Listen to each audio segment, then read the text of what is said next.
ఇది పరమ రహస్యం. ఇది గురు శిష్య సంబంధంలో మాత్రమే చెప్పబడాలి.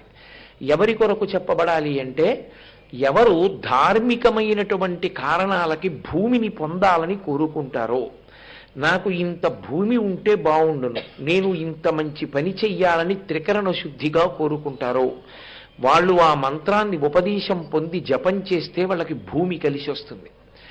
సంతానము లేనటువంటి వారు ఆదివరాహస్వామి యొక్క మంత్రాన్ని జపం చేస్తే అత్యుత్తమమైన సంతానము కలుగుతుందని సాక్షాత్ వరాహస్వామియే భూదేవితో చెప్పి తన యొక్క ఆరాధనా క్రమాన్నంతటినీ చెప్పాడు.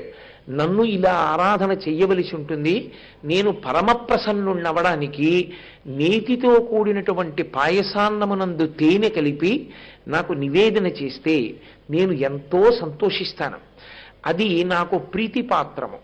కాబట్టి యజ్ఞవరా